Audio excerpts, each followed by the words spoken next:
And we are live. Good afternoon, everyone. Welcome to A Bookish Moment. I'm Sarah Burr.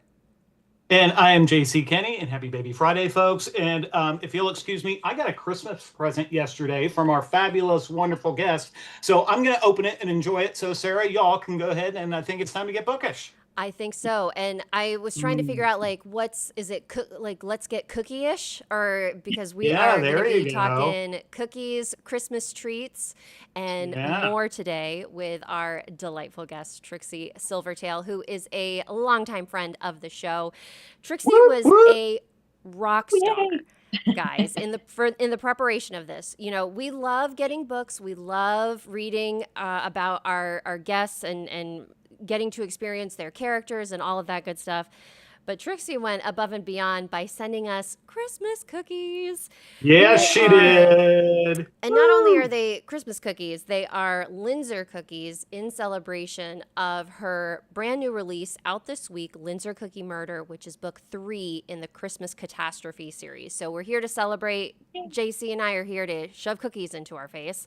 Yay! Um, and I yes, excel but at that, by the way. we will be getting bookish. And so thank you guys for joining us here today. We've got Donna saying hello in the chat. We've got Fashionable Bookworm saying good afternoon, everyone. I love the Christmas Catastrophe Mystery Series. Yay! Thank Nice. you. So you are in the right place for some Yeah. fun today. And we have Chelsea saying hello. Thanks, you guys, for being here. If you have questions for Trixie as we go through the show, please feel free to sign Yeah. into your YouTube or your Gmail, Google account, whatever you need to sign in order to use the chat function.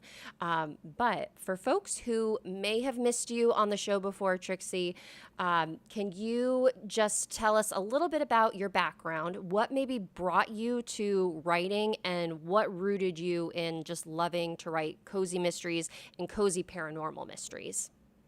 Yeah, absolutely. Um, so I've been a writer for my whole life, really. Lots of different things, short stories, essays. I was a journalism major, so a lot of newspaper, magazine articles, that kind of thing.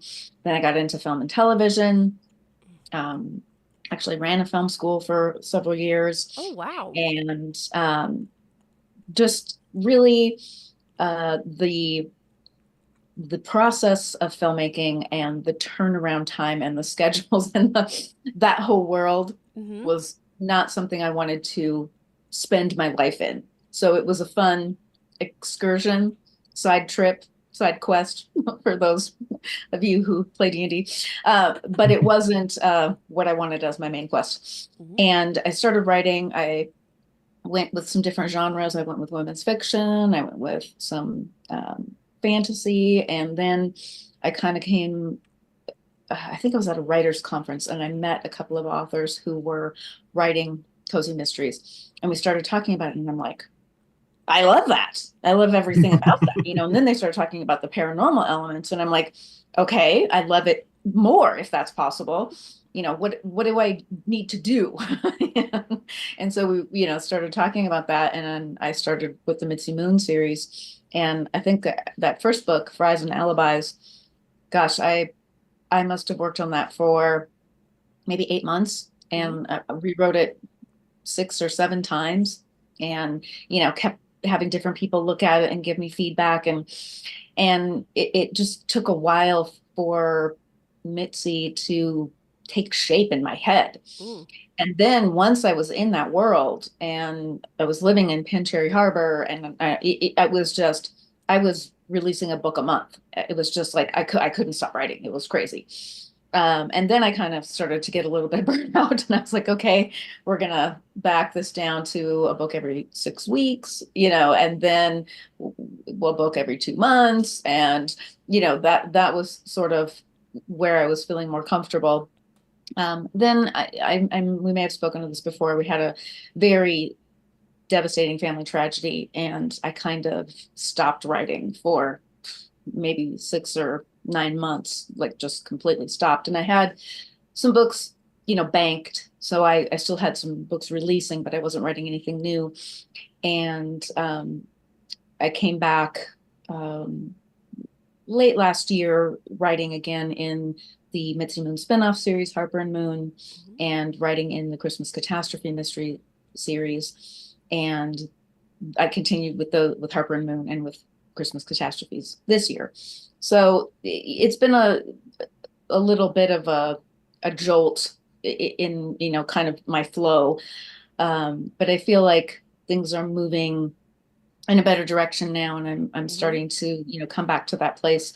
The timing is odd because now I'm working on, as we were mentioning before the show started, a super secret project that I literally can't even talk about, but that is swooping in and taking my time. So now those series that just kind of got rolling again are on hold again.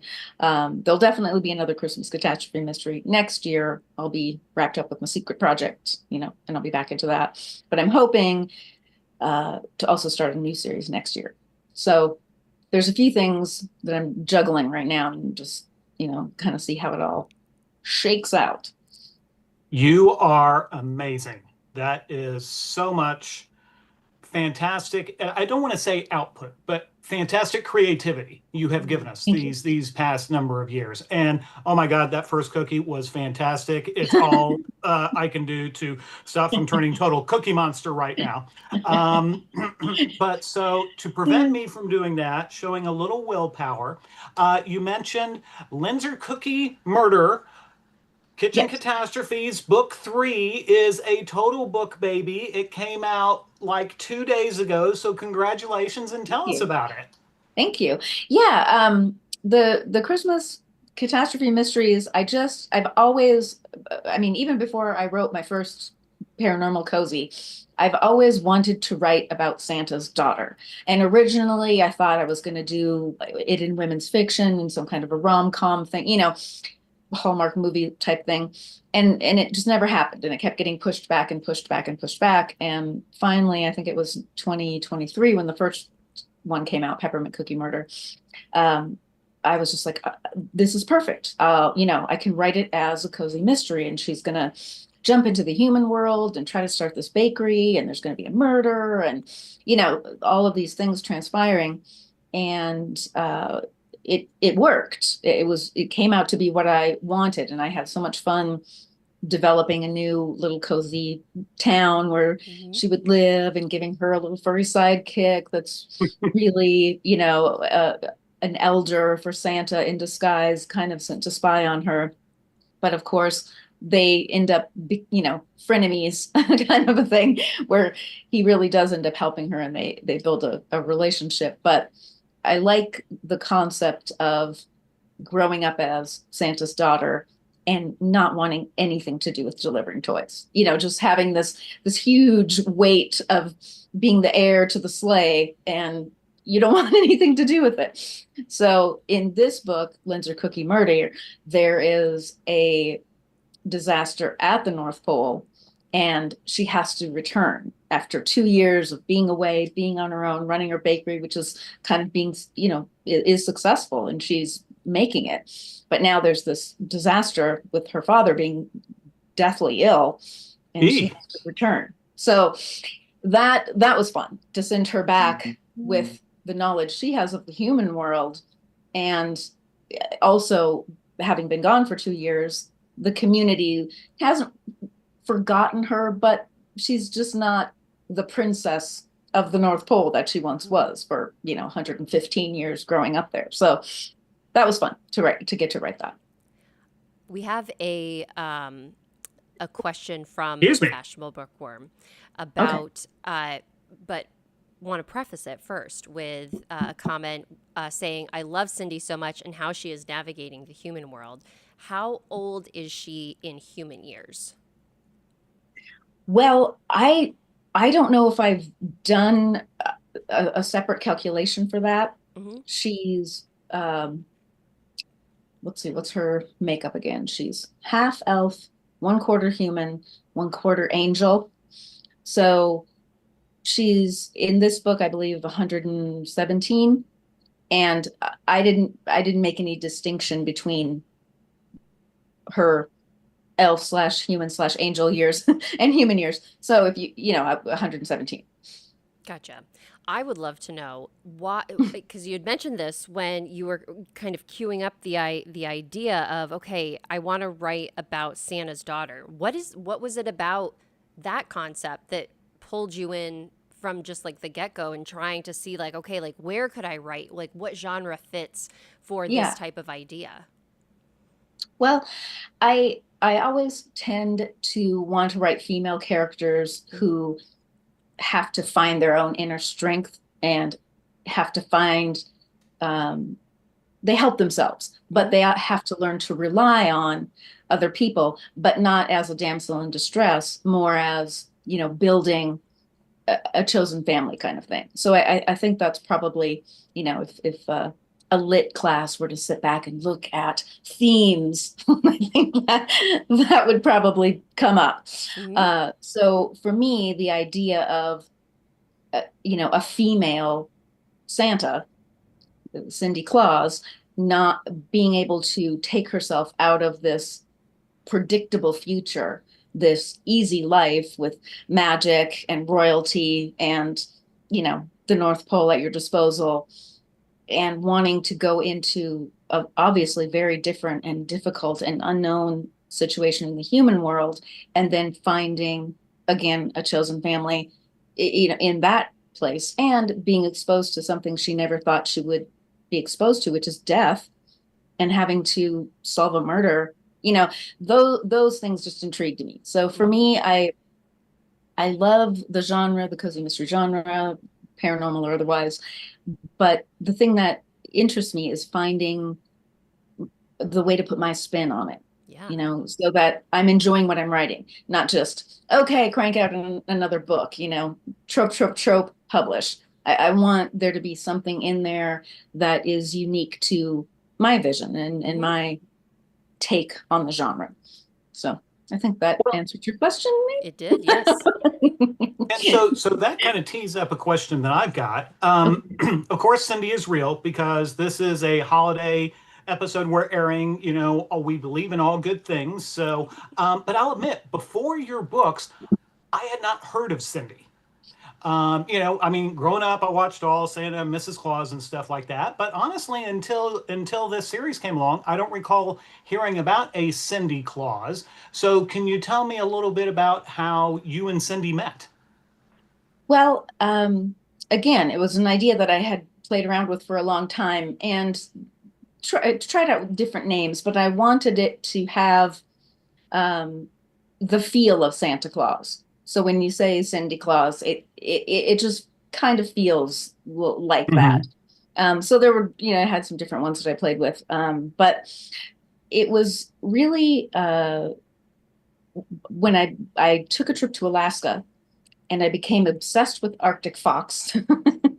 And I was like, "Oh, this is such a great, furry sidekick for an amateur sleuth." Okay, and then Cindy and Articoa is the Arctic fox that, and then it just kind of. So for me, the weirdest things get my brain going. And for me, that Arctic fox thing tied back into that. And then that, oh, she would have to have somebody watching over with her, watching over her, tattling on her to her father, because maybe he lets her go, but he would be hesitant. And, so it just kind of spun from there, I think. That's the mind of Yeah. a writer. Like anything, like Yeah. the what Yeah. somebody like a layperson might be like, that is a strange connection, but for Yeah. people that are creating, it's like, just the smallest thing Yeah. can trigger all of these amazing ideas, It's and how everything weird. comes together, which And is. for me, I literally can't start writing until I get my title. So Mhm. a lot of people write the whole story and then go back and look what title works for this. I can't write word one until I am 100% solid on my title. So, Wow. it's like the characters might be swirling around in there and in the back of my brain, kind of back burner, whatever. But once that title gets locked in, then I'm like, oh, okay, here I go. So it's just a weird thing. I have a whole multi-page Word doc full of potential titles for all the series that I have. And I go there first. I always go there first. And I find that title, and then that kind of launches me. Well, your titles have such a clever way of of capturing what's going on in your books. I am the first Hmm. person to admit sometimes my titles are more of like, okay, like that's punny. Maybe it's not exactly what's happening, but it works for the theme, and it's what Yeah. I like. I think it would be a fun title. Yeah. But yours, Yeah. like wheels and dirty deals. Like we had our roller derby and things Yeah. that were shady going on, and it's like they always fit this scenario so perfectly. So, with that being said, Linzer cookies, how did they become the focus of this latest installment of Cindy's Adventures? Okay. So I'm sure you're familiar with, there's a couple of other series out there that are baked good murder is Mm-hmm. their, theme Hmm. for their titles. And so it was my personal goal to find baked goods that had never been used. And so Oh, okay. I went to my grandmother's old recipe box, which I inherited when she passed away, and I, started looking through her holiday cookie recipes, and I was like, oh, Linzer cookies. I don't think I've seen that one. And so, typity typity type, and I was like, oh, it's not there. Bought the URL. It's mine. So it was, kind of a roundabout way. But then I Mm-hmm. also had her recipe, and that's the recipe that I included. So it's kind of like, again, and it's some kind of inspiration, get the title, and then that kind of takes me down the road. Mm. So, So then, how do the Linzer cookies factor into this particular story? Other than, yes. JC wants to eat every single Linzer cookie on the face of the earth right now because I've had two and, I want all of them now. Well, like I said, she has to go back to the North Pole, and Linzer cookies are one of the top items made at the bakery in the North Pole during Ah, the season. So I can't really say more than that. okay. Yes, we don't Okay. we don't we Okay. won't but give away uh, spoilers. but they are in the bakery at the North Pole for sure. And when I mean, there's video evidence of it now. When of me and JC both biting into these cookies, I'm pretty sure I saw my eyes like roll up in the back of my head. So they're so delicious, Mhm. They are. and they are. Thank This you. recipe is in the book. Yes. How I guess I am I and we were talking with Tina Cashin earlier this week because she also includes recipes in her books as well. I am not a culinary like person whatsoever. Do you get Yeah. nervous like sharing your recipes with readers? Like have like I don't know. I just feel like that there's something very personable about a recipe, and if Yeah. someone doesn't like it, it's like, oh man, like what is wrong with me? Yeah. So it's like Yeah. it almost feels more personal than the word, like the story that you're telling in a way. Interesting. Oh, um, well, baking is my zen. Mm-hmm. So when I'm really stressed out and I can't focus or I can't, calm myself, I bake. Um, so for me, it's always been something really positive and helpful. Mm-hmm. And probably, usually I include 4 or 5 recipes, just kind of depends. And most of them, usually 3 out of the 4, 4 out of the 5, are my grandmother's recipes. So for me, it's just kind of a way of keeping that legacy going. Mm-hmm. She was such a wonderful baker, and unfortunately, some of her best recipes she never wrote down. So there's always that. Mm-hmm. So for me, I kind of feel like it's there's something about being able to share that and pass that along, and maybe someone makes that for their family and they enjoy that recipe, and so you kind of um, feel like that person lives on. Mm-hmm. I think one of the things that uh, someone said to me, and it just really stuck with me, is no one is truly forgotten until you stop saying their name.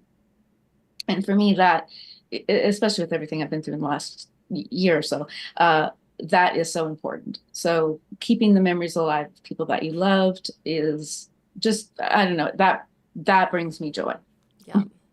Well, I tell you what, I I can't, and as much as we like to joke, I want to be real serious about this and say we can't Yeah. thank you enough for no, seriously, the kindness that you've shown us in being a guest, and also all the trouble you went to make these cookies and send them to us. That is, it really is just that, just so kind and of and beyond. And Thank you. it's this week's been a bit of a challenge in my household, and so this is perfect timing. And so, I just want to Good. say, in all seriousness, thank you for being the wonderful person and amazing Oh, author that you are.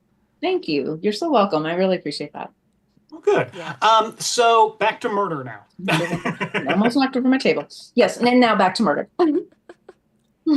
So one of the things that I'm curious about with Cindy heading home, and you talked about it, she's been away for a couple of years. Right. She kind of turned her back on the North Pole. Yeah.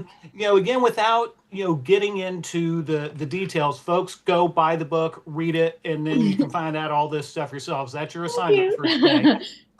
Can you talk a little bit about just that oftentimes we have in our mystery stories the easy setup, and I'm totally guilty of it, is you have the outsider coming someplace new.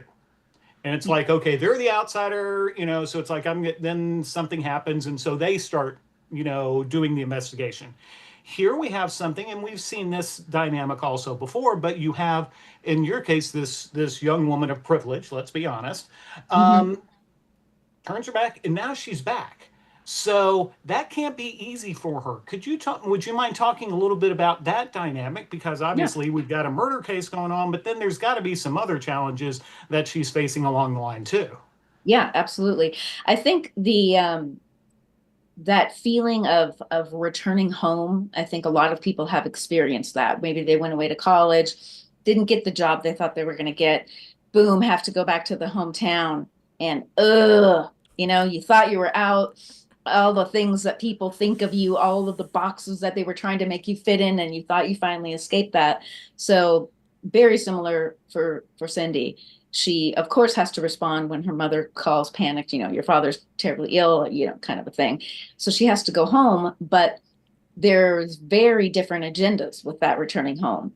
Her mother thinks, okay, now she's back, she's going to take over, now she's going to, wear the mantle and be the next Claus. And Cindy's like, no, I'm going to figure out what the heck is going on here and, solve this mystery, and I'm out.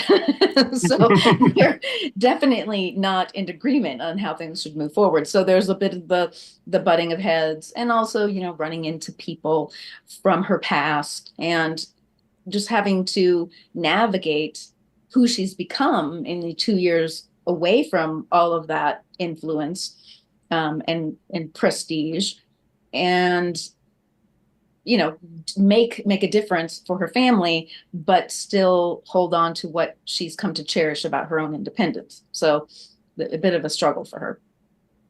I definitely know that feeling of, you think you've escaped home and then having to go back and like, oh man, I kind of told everybody I was peacing out of here for Yeah. forever. Oh yeah. That is a very relatable feeling. Um, Yes. I have a question. Hopefully, we won't get flagged on YouTube for this one, but Oh because dear. Trixie, you've written so many incredible, fun, puzzling mysteries over the years. And JC, I'm curious about what your thoughts on this are as well. But do you have, like, what's your favorite way to fictionally murder somebody? What's the one that you have the most fun puzzling out, or maybe it's the easiest one and it's like, oh, like this is always the easiest route and most like smooth sailing. But I'm just really curious, like what are your Oh favorite ways gosh. to off somebody No, I fictionally? I really enjoy finding something different. Mm-hmm. So I I don't know. I know I've done maybe a couple of different poisonings, but with different substances. Mm-hmm. So I don't know if I have a favorite way. What excites me is finding a new idea. So I don't know. I think if I look back on, all the different ones I've written, hmm, I can't really say without spoiling it for someone who hasn't read a book. Hmm. But I I don't know. I really like to do something different. Mhm. So I'm trying to think what, Like oh God. and you don't have to be specific, but so just like a unique murder weapon. Is would that be like a good umbrella way to be like that's how I like to Yeah. kill people? Okay. Well, Yeah. Trixie, while you're thinking, Oh, I'm you going know to what? jump in here I real can't quick. say a Yeah. good one. I Oh, okay. in the first Christmas catastrophe in Hmm. Peppermint Cookie Murder, without spoiling it, the murder weapon is something that Cindy created by accident, just unconsciously using her powers in front of humans and having to make up a story about it and then give that thing away. And Ooh. it ends up getting used as a murder weapon. Hmm. So Oh, that was kind of fun. That was yeah. a different thing. Nice. I think the thing for me is Trixie, I'm like you. I want to try to find unique things, things that haven't been done before, if possible, that also kind of fit in the setting. So that's why with my first Elmo Simpson book, having the murder victim getting eaten by an alligator, I thought that fit being on Yes. the Florida coast. Yes. And Yes. then, a little closer to home, I liked Allie Cobb book two when the person was murdered by getting buried in a monstrous pile of mulch. Ooh. And Oh so, my yeah, so it may have had something to do with I had spent a number of weeks dealing with a big mulch pile in my yard, getting it God. Oh yeah. distributed. So, Yeah. Uh-huh. yeah. How about All you, that Sarah? aggravation. I think that you guys have pulled up a good point about trying to make something unique that a reader hasn't come across before. And I've always thought that like poisoning somebody is like the easiest way to go because you can maybe orchestrate the scenario a little bit more. But as I was researching the latest book blogger mystery, the poison aspect of it was a nightmare for me. I was like, I'm never doing poison again because it was so hard to get everything to fit and to act the way that I needed it to. Yeah. So I just really like bashing people on top of the head with something. Yeah. Um, but I think It my most works. unique one was having a corkscrew, using a corkscrew that you Oh yeah. jab into Yes. somebody. So Yeah. Yeah. I think That's that good. that one was the one that I had the most fun with. But yeah, poison. I love the theory, and I wish that I was better at executing poisons. But every time I've done it, it has been I was like, why is this so complicated? Like this feels like Yeah. it's a lot more complicated than it needs to be. Well, I mean, everyone knows Agatha Christie was like a fan of poisons, right? Hmm. But Hmm. the thing that we don't always take into consideration is there was a lot less competition on the market then. Yeah. There was no internet. Hmm. She could really do whatever she wanted with her poisons, and everyone was fine with it. But Hmm. Exactly. the facts of poison and the facts of how they're made and how accessible they are, and the facts of how quickly they work, make it Hmm. way more complicated to Yeah. poison Yes. in the way and in the time frame that you want. So Yeah. I've used it a few times, but it's definitely a lot trickier than just, oh, they inhaled some arsenic and they died. Yes. Well, Yeah. that's because I mean, we have this picture in our That's not minds what that happens. like if you ingest poison, it's like, oh, like you're a goner. But Right. and this was I was struggling. I was using castor beans in a mystery Yeah. because I needed the victim to have die of ricin poisoning. But Right. the amount of castor beans that you actually need to consume to like die quickly is an absurd amount. And so it's like, well, how do I like realistically make this happen? And because there are so many poisons that it's over time and it takes too long. And it's like, I need all of my Hmm. Yeah. things to You happen have to really have quickly. the refined rice and you can't, Hmm. yeah, you can't. Yeah. Right. So Exactly. Yeah. You that, can't oh, just go down to the basement and get the good old box of rat poison off the shelf yes. like And everybody had back. have Right. it somebody No. eat it and not be like, oh, like this tasted funny, and then Yeah. drop dead 2 minutes later. So Yeah. Well, it's and some of the things that were available 100 years ago Hmm. at your local feed store or where Yes. hardware or wherever are absolutely not available now. They're Hmm. Yes. controlled substances. Yeah. You know, you would have to make it from scratch kind of thing. And it's like, well, who would have the knowledge to do that? Then you've got to build a Yes. character that can Yeah. do something like that. So there is various stages to poisoning. So Yeah. yeah, it's not that's not one of my top ones for sure. I It's definitely have. I have used it for sure, but it's not one of my favorites because it really is a lot of research. it's And definitely on my kids, do naughty not list. try this at home. There. Yeah, exactly. And do not try this at home. It's Yes. actually dangerous. It's not just the cinnamon challenge. This Yes. is this Only is only more. on the Bookish Moment do we get to talk Yeah. about these things because it's all Yeah. fiction It's all Yes. and we fiction. It love it. We is. love fiction. We have fashionable bookworms saying like how much they like locked room mysteries. Those are always a good one. That's my favorite because it makes it very easy for. It's just like how do you lock the room? That's the challenge Hmm. in those Ah, instances. okay. Like Yeah. how do you Yeah. make it a locked room mystery? Um, Hmm. Hmm. Yeah. so yeah, Yeah. but oh my gosh, And time has flown as it always does Oh my gosh. when we chat. Yeah, this went by so quickly, Trixie. Um, and Wow. I like feel that sugary joy just like working itself through my veins. So can you tell us where folks can stay connected with you? Sign up for newsletter, socials, all of that good stuff. Yeah. Um, Website, Trixie Silvertale, and that's TALE.com. And you can sign up for my newsletter there. I have an Amazon author page, and I'm on Instagram and Facebook. And that's about it. Perfect, easy peasy. Yeah. Yeah. And do you have anything special going on with the release of Linzer Cookie Murder that maybe folks can either catch up with you either in person in your neck of the woods or online? I think this is I think my last event that has to do with Okay. the launch of that book. I Hmm. I kind of hesitated to launch when I did because of October, and I'm a huge Halloween nerd. Hmm. So I'll be hitting it hard again in November for Lindsay Cookie Okay. Murder, but I'm gonna have my spooky season, and I've got a little duet of short stories coming out in paperback this month and Ooh, that fun. kind of thing. Fun. Nice. Excellent. So, because we are in October, are any chance you have any like Halloween themed book recommendations, movie recommendations, TV shows, or just in general, what is entertaining you these days? Well, I'm on a old Bewitched kick right now. Ooh, Oh. Yeah.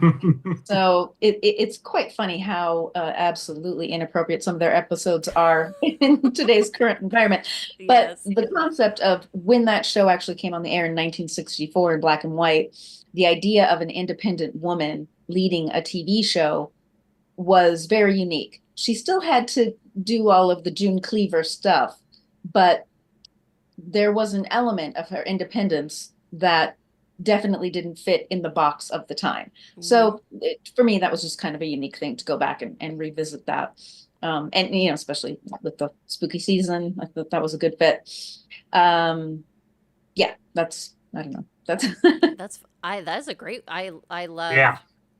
I there's something special about TV from like the 60s, the 70s that I love so many TV shows from that time. Jim, Yeah. So what? any new things on your end that you have to recommend to our What? viewers? I'm just going to throw this out because my wife and I were talking about this last night, and it is spooky season. Henry James's The Turn of the Screw. That is a great gothic tale. It's not terribly long, and it is admittedly a little dense. It was written in the 1890s, but oh my goodness, it is such a great story for this time of year. Check it out. It was the basis of the Netflix miniseries, The Haunting of Bly Manor. And there have been a number of different adaptations of The Turn of the Screw. So go back to the original source. It's it's yeah. it's really really good if you get the chance. Okay. Nice. Yeah. That's a Sarah, good what one. about you? Well, mine is it's it and it's spooky, but it's also true crime related. It's the show. I don't even know how we came across it. On I think it was Discovery Plus. That's called Dead Silent, and it is these kind of it's like creepy retellings of these different crimes that have happened. That maybe like the setting was a haunted house or like a Yeah. reportedly haunted house. The one that we watched last night, it was like this house that was in the middle of like the Georgia woods. It was called Corpsewood Manor. Ooh. And the people that lived there were like devil worshippers. And so like there was like Ooh. rumors that they were doing like weird sacrifices and everything. But Of then course. Yeah. the murder ended up being that they were robbed by like these teenagers that were on drugs. And it was like such a the show told it in such a scary way that it felt like I was watching a scary movie, but it was like a real thing that Wow. happened. So Yeesh. we kind of like it, but I'm also like, this is too much because you're thinking this is real, but it's also like Yeah. dramatized. Yeah. So yeah, that one, Dead Silent. I was like, I can't watch that one by myself. I'll watch Yeah. Polizon by myself. I won't watch. I'm Yeah. not gonna watch this one alone. But yeah, Ugh. that's my newest the newest thing that's popped up on my entertainment list. Nice. So And that's for well, everybody to check out after they've read Lindsay Yeah. Cookie Murder Thank you. and left a review. oh yes, and we didn't. I wanted to talk really quick, Trixie, if you don't mind. The covers of the Christmas Catastrophe series. I've loved like the contrast between them and your Mitzy Moon series, your Harper and Moon Investigations books. Yeah. What was, I guess, like the creative process when you were coming up with your covers for this new series? Did you like have that specific style in mind? Like what was the Yeah. thought around it? Well, I wanted to have them feel really light and Mm-hmm. festive and Christmassy Yep. always. And so the cover designer actually did 3 totally different styles. And the other 2 were more kind of, if you think of the trad pub look where it's kind of the close up of the front of a bakery and Mm-hmm. there's a table and a dog and some, that kind of thing. And I sort of like that. And I threw them into my reader group and got some feedback, and it really didn't swing heavily one way or the other. Mm-hmm. And when it came down to it, I just loved the idea of the snow globe and, whatever the different cookie theme for Mm-hmm. each one is going to be. But that snow globe and having a different snow globe on the cover of each one, and then having the snow globe be the way that she communicates with her mother Yes, back I in the love North that. Pole. I was just like, oh, I like it too much. And so that's I love that. I was like, because it's just, I love like the cover design process. So like seeing the differences, I was like, how did she like go in this direction? Because it's so, you're right. It's so light and bright and just like very Christmassy. So it was fabulous. I loved it. Just as much as I loved having you here today. Thank you so much. Again, Yes. JC said it very, very beautifully about, sharing not only your time with us, but your baking, which is incredible. I cannot say like I'm sending my mom a copy of your book so that she can make these cookies Yay. for me when I go home for Christmas. That's right. Because Get to bacon. Get to I bacon, don't Mom. really cook, but I like to have other people cook for me. So these were definitely a winner. So thank you so much, Trixie, for being here You're today. We welcome. really, really appreciate it. And Absolutely. for our wonderful viewers who joined us here live, we very much appreciate you guys hanging out with us this afternoon.